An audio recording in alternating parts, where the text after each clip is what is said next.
Hello everyone, hope you're doing well. It's time to talk about why Gaijin loves China. There's been a long history when it comes to Gaijin and China, and setting up many different things specifically for them, just to make them feel better. This is something that a lot of companies do, but when it comes to certain ones, they definitely go the extra mile and sometimes do alienate a lot of other people. The first thing about China, which hasn't happened to all nations, is the fact that they added both the ground and aviation tech trees at the same time, meaning that there was absolutely no issues with not having full lineups, which was absolutely beautiful. A lot of other nations have to wait for their aviation tech tree to come out next update, or maybe the aviation tech tree comes first and the ground comes later. People like Italy definitely had this issue, France as well, Sweden as well. It's just one of those recurring things, but with China, for some reason, they were treated specially, and everything was added at the same time.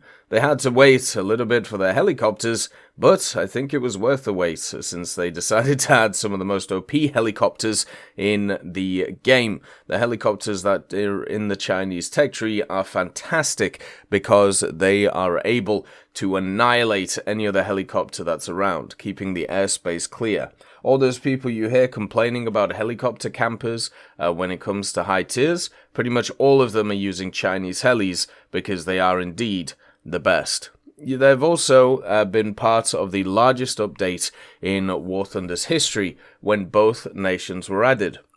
This was the update where they added night vision and also the F-4C and of course the MiG-21 F-13. At the same time, they added more than 100 vehicles in that update, with the vast majority of them being Chinese, which is just crazy. And along with those tech trees, they did add a lot of copy-paste vehicles, but you may be thinking, oh, well that sucks because, you know, it's basically just playing the same vehicles over and over again. Not necessarily when it comes to China. When it comes to China, it was added to give players a great experience in the game because it fills out the lineups in a really nice way. Another thing they've also done is they've given some of the best versions of certain vehicles to the Chinese tech tree. The T-34-85 GAL comes to mind, which is just a T-34 with a Dishka, making it easily one of the best vehicles at its BR. Then they added stuff like the Hellcat, even the CM-11, now that it has the buffed reload, and of course the DM-63.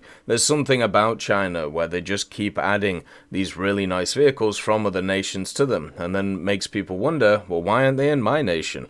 A great thought, a great thought. Stuff like the M4A4 First PTG as well, not being in, of course, the American nation, but being in the Chinese one. Kind of crazy. They also gave China their own server for the longest time, and also special premiums and vehicles that no one else had access to. Now, they have actually shut down that server because the deal with Tencent eventually finished, and that server wasn't exactly that populated by the end because they also gave access to the international servers for China too.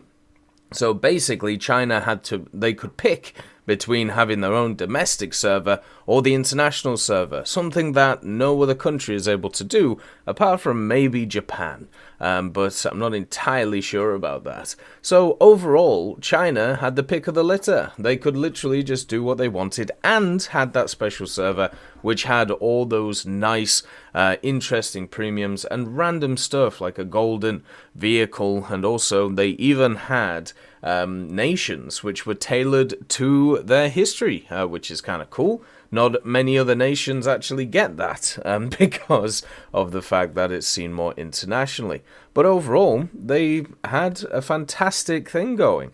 And unfortunately, with that server shutting down, it wasn't because Gaijin hates the Chinese people, it's because they wanted to spread their love across the world. And by doing that, they had to unfortunately rid the domestic and create the international. Just like how the Chinese government is investing in many other governments around the world for non-nefarious reasons and just to be nice to them and also give them an equal playing field in the world, and definitely not to put military bases on their land, which then they afterwards claim are domestic bases, but at the same time, they're just being nice, okay?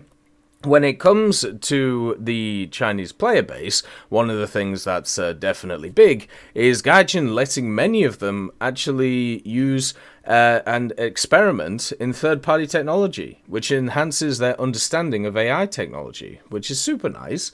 The fact is, it seems like there are certain rules which are governed for different people, and for the Chinese, they really do enjoy using what are colloquially known as scripts to be able to enjoy the game more. Maybe this gives them more of a standard experience compared to their standard server, and yeah, it just seems like it's fine. The amount of Chinese players that I've encountered in Naval and also Aviation who seem to just play in a very specific way and enjoy themselves while doing it is very, very surprising. But all I've got to say is it's fantastic to see that they're having a great time after playing their 4,000th match in their Moffat. They also removed the Chinese coordinator, and because he failed at his job, he also kept back records to be able to buff certain Chinese vehicles, and also supposedly was the king of the Chinese helicopter.